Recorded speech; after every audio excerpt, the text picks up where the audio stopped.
મુસીબત અને કેટલી તકલીફ પડે. બહુ મેણા મારતા નતા.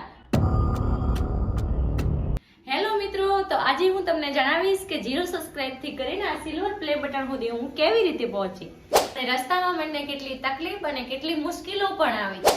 તો ચાલો આજે આપણે આ વિષય ઉપર વાત કરીએ. તો મિત્રો, જ્યારે મેં YouTube ની ચેનલ ચાલુ કરી ત્યારે મારી પાસે કાંઈ પણ કન્ટેન્ટ નહોતો. હું ખાલી માં મોમાઈના વિડિયો જ YouTube ઉપર પોસ્ટ કરતી હતી. પછી નિલેશે મને કીધું કે અનિતા તું તારા પોતાના જ વિડિયો બનાવ. પછી હું મારા રીતે મારી માં મોમાઈના મારા ઓરિજિનલ અવાજમાં ગીત ગાવાનું ચાલુ કર્યું. તો મિત્રો, ઓરિજિનલ અવાજમાં તો મેં ગાવાનું ચાલુ કરી નાખ્યું, પણ મ્યુઝિક વગર તો ઓરિજિનલ અવાજમાં પણ સાંભળવાની કઈ મજા આવે નહીં, એટલે એ પણ મેં બંધ કરી નાખ્યું. અને પછી અમે વ્લોગ બનાવવાનું ચાલુ કરી નાખ્યું. પછી વ્લોગ બનાવવાનું તો અમે ચાલુ કરી નાખ્યું, પણ અમારા સબસ્ક્રાઇબ કાંઈ વધતા નતા. પછી મિત્રો, અમને સબસ્ક્રાઇબ વધારવા માટે એક આઈડિયા મળી ગયું. પછી આઈડિયા શું છે એ તમને ખબર છે? ચાલો આજે હું તમને જણાવું. પછી અમે શોર્ટ વિડીયો બનાવવાનું ચાલુ કરી નાખ્યો અને અમારે પછી એમાં વ્યૂ પણ સારા આવવા લાગ્યા અને સબસ્ક્રાઇબ પણ સારા મળવા લાગ્યા. પછી અમે નક્કી કરી નાખ્યું કે આપણે શોર્ટ વિડીયો જ બનાવવાના છે અને સબસ્ક્રાઇબ પણ વધારવાના છે. શોર્ટ વિડીયો બનાવવાથી સારા સબસ્ક્રાઇબ મળી રહે છે. YouTube વાળા શોર્ટ વિડીયોને સારું ઇમ્પ્રેશન આપે છે અને આપણી ચેનલ પણ ગ્રો થઈ જાય છે. તો મિત્રો, આ તો તમને ખબર જ હશે કે આપણી ચેનલ 10 મિલિયન વ્યૂ એ મોનેટાઇઝ થાય છે.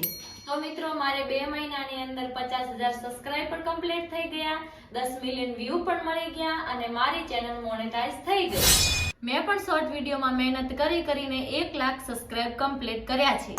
તો સારા શોર્ટ વિડીયો બનાવવાથી સબસ્ક્રાઇબ વધે છે અને સબસ્ક્રાઇબ વધારવાની બીજી કોઈ ટ્રીક નથી. તો સારા વિડીયો પોસ્ટ કરો અને સારી રીતે અપલોડ કરો.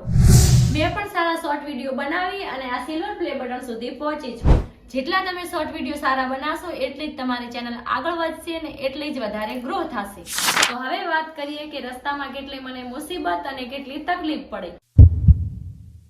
મેં પણ વિડીયો બનાવવાનું ચાલુ કર્યું ત્યારે માણસો મને બહુ મેણા મારતા કે હું નાટક ચાલુ તે કર્યા છે, તારા સસરાવાળા તને કહેશે, તારા પિયરવાળા તને હું કહેશે. મેં એ વાતનું કાંઈ ધ્યાન આપ્યું જ નહીં.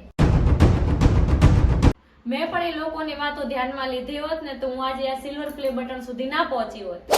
તો પછી મને સાસરિયાનો સપોર્ટ મળી ગયો, પિયરિયાનો સપોર્ટ મળી ગયો ને એ પછી બધાનો મને સપોર્ટ મળી ગયો. હવે હું કોઈની કાંઈ વાત ધ્યાનમાં લેતી જ નથી. મજા આવે એમ વિડીયો બનાવું છું અને એ પણ મર્યાદામાં જ બનાવું છું. હવે વાત રહી કોમેન્ટની, તો મારા રોજના વિડીયો 5 થી 6 લાખ માણસો જોવે છે.